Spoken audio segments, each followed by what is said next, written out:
আমরা আগের ক্লাসে শেষ করেছিলাম টাইপস অফ রেনফল অ্যানালাইসিস।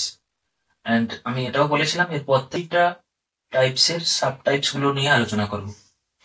এখন তাহলে প্রথম টাইপস অফ রেনফল অ্যানালাইসিস, যেটা এরিয়া বেসড অ্যানালাইসিস, তার একটা সাব টাইপ হচ্ছে average depth of rainfall or areal average rainfall. এটা নিয়ে আলোচনা করব। এটার মানে হচ্ছে average rainfall of a specific area in a particular time.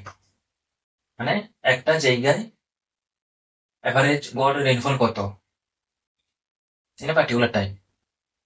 এই স্পেসিফিক এরিয়াটাতে আমি নেই, কোনো একটা ভিলেজ হতে পারে, কোনো একটা ডিস্ট্রিক্ট হতে পারে, কোনো একটা ব্লক হতে পারে, পুরো কান্ট্রি হতে পারে, অল ওভার দ্য ওয়ার্ল্ড হতে পারে, বা কোনো একটা ফরেস্ট রিজন হতে পারে, কোনো একটা মাউন্টেন রিজন হতে পারে। মানে যার উপর আমি এই অ্যাভারেজটা ক্যালকুলেট করতে চাইছি, এটা রিভার বেসিনও হতে পারে। পার্টিকুলার টাইম মানে মিনিট হতে পারে, যে এরিয়াটার উপর রেনফল ক্যালকুলেট করতে চাইছি এটা কত টাইমে, 1 মিনিটে কত রেনফল হয়েছে সেটাও করতে পারি, 1 ঘন্টায় কত হয়েছে, 1 সপ্তাহে কত হয়েছে, 1 মান্থে কত হয়েছে, 1 ইয়ারে কত হয়েছে, 10 বছরে কত হয়েছে, 100 বছরে কত হয়েছে, সেটা আমি করতে পারি। এখন এই অ্যাভারেজ ডেপথটা আমি কেন করি? সিম্পলি অ্যাভারেজ মানে হচ্ছে গড় রেনফল, অ্যাভারেজ রেনফল কোন একটা রিজিয়নের। কারণ কি হয়, ধরো এটা একটা রিজিয়ন, এই রিজিয়নের বিভিন্ন প্রান্তে বিভিন্ন রেনফল হয়। পূর্ব প্রান্তে একরকম হয়, পশ্চিম প্রান্তে, দক্ষিণ প্রান্তে, মিডিলে, বিভিন্ন জায়গায় বিভিন্ন ধরনের রেনফল। এখন ধরে নাও এখানে আমাদের কিছু স্টেশন আছে, এখানে ধরে নাও তোমার 5টা স্টেশন আছে আমাদের। এখন তোমাকে যদি জিজ্ঞেস করে এই রিজনটার রেনফল কত, তুমি নিশ্চয়ই বলবে না যে আহ, এই স্টেশনে এত হয়েছে, এই স্টেশনে এত, বলবে না তুমি।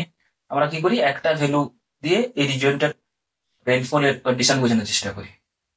তার জন্য কি করি, এই 5টা জায়গার রেনফলকে কালেক্ট করে কিছু একটা করার চেষ্টা করি যাতে একটা ভ্যালু বেরোয়। সেই একটা ভ্যালু হচ্ছে আমরা অ্যাভারেজ করবো, কারণ আমরা জানি অ্যাভারেজটা দিয়ে, অ্যাভারেজ এমন একটা ভ্যালু যাতে সব জায়গার কন্ডিশনকে ঠিকঠাক ভাবে বোঝানো যায়। মানে এটাকে সেন্ট্রাল, অ্যাভারেজ মানে একটা সেন্ট্রাল, তোমরা পড়েছো central tendency, main median mode, যেটা ডেটার একটা সেন্টারকে ইন্ডিকেট করে। এই সেন্টারটা, সেন্টার ভ্যালুটা বলবো আমি যাতে পুরো রিজনটাকে বোঝাতে সাহায্য করে যে এই পুরো রিজনটা রেনফল এই। অ্যান্ড এই অ্যাভারেজ রেনফল ক্যালকুলেট করার 3টে মেথড, মানে এভারেজ রেনফল ক্যালকুলেট করার 3টে মেথড হচ্ছে arithmetic mean, Thiessen polygon and isohyetal. Arithmetic মিনটা যেটা হচ্ছে area having less than 500 square kilometre. এটা যত ছোট এরিয়া হবে সেই ক্ষেত্রে সুবিধা হয় এটা ক্যালকুলেট করার। যত হোমোজিনিয়াস রিজন হবে, homogeneous in terms of rainfall, মানে রেইনফলের হোমোজিনিয়াস যত, তো এটা একটা ব্লক বা ডিস্ট্রিক্ট, এখানে যদি রেইনফল হোমোজিনিয়াস ভাবে হয় প্রতিটা পার্টে, উত্তর পূর্ব পশ্চিম প্রান্তে বা দক্ষিণে যেখানে হোমোজিনিয়াস ধরনের রেনফল থাকে, তাহলে এই মেথডটা অ্যাপ্লাই করলে বেস্ট অ্যাকুরেট রেজাল্ট পাবো। যদি ভেরিয়েবিলিটি বেশি থাকে আমরা অ্যাকুরেট পাবো না, কারণ একটা এরিথমেটিক মিন মেথড, মিন মেথড যেভাবে ক্যালকুলেট করা হয়, মিন বা আমরা জানি মিন আউটলায়ার দ্বারা এফেক্টেড হয়, আর যত ভেরিয়েবিলিটি হবে আহ, তত কিন্তু অ্যাকুরেট আমরা রেজাল্টটা পাবো না।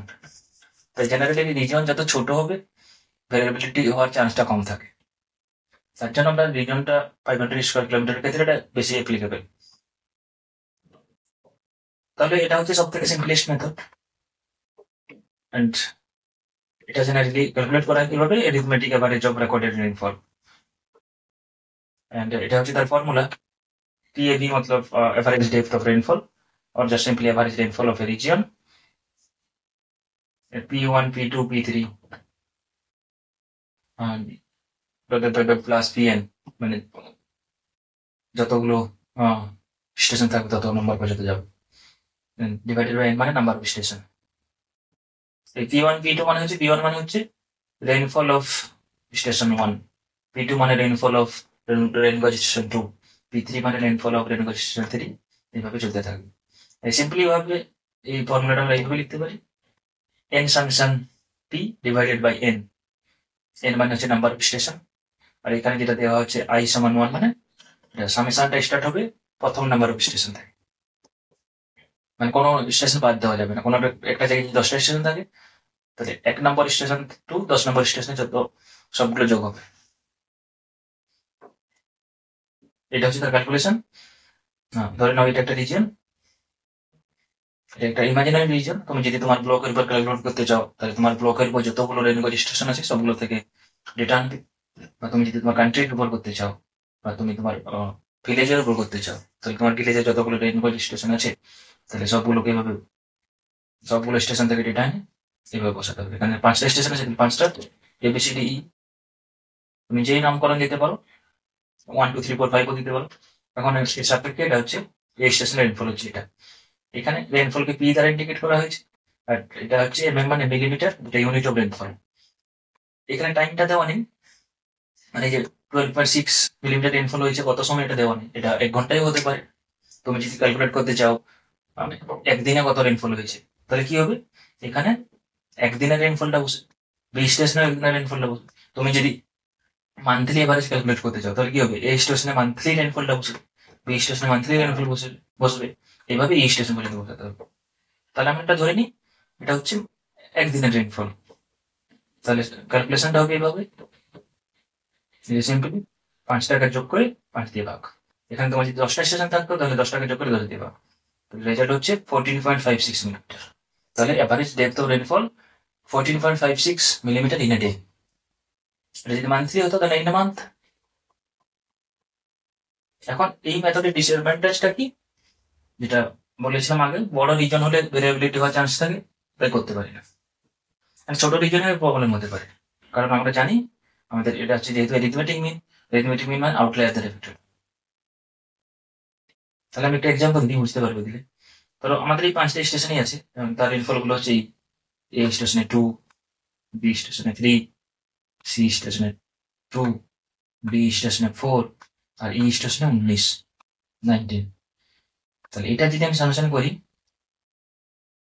তাহলে 30, অ্যান্ড স্টেশন হচ্ছে আমাদের 5, এটা যদি আমি ক্যালকুলেট করি তাহলে 6 মিলিমিটার, 6 মিলিমিটার রেনফল হচ্ছে। বাট দেখো এই প্রথম 4টে স্টেশনে কিন্তু রেনফল কোথাও 6 এর কাছাকাছিও নেই। তাহলে এই 6টা রিজনে যারা থাকে, তাদেরকে যদি এই ইনফরমেশনটা দিই, তারা বলবে ভুল ক্যালকুলেশন করেছেন, ওর রং ইনফরমেশন দিচ্ছে। তাহলে কি হচ্ছে, যারা কার দ্বারা এফেক্টেড হচ্ছে, এই 19 ই স্টেশনের রেনফল যেহেতু বেশি, তার দ্বারা এফেক্টেড হয়ে যাচ্ছে এই স্টেশন, আর এভারেজটা এফেক্টেড হয়ে যাচ্ছে।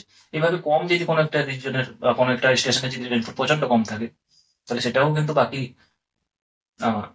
রেজাল্টটাকে এফেক্টেড করবে আমাদের। তাহলে এটাকে বলে আউটলায়ার, মানে যেটা প্রচন্ড বেশি বা প্রচন্ড কম হয়। তখন কিন্তু এই মেথড ইউজ করা যাবে না, তখন আদার্স মেথডগুলো ইউজ করে দেখতে হবে। এবং নেক্সট ভিডিওতে আমরা সেই আদার্স মেথডগুলো নিয়ে আলোচনা করবো।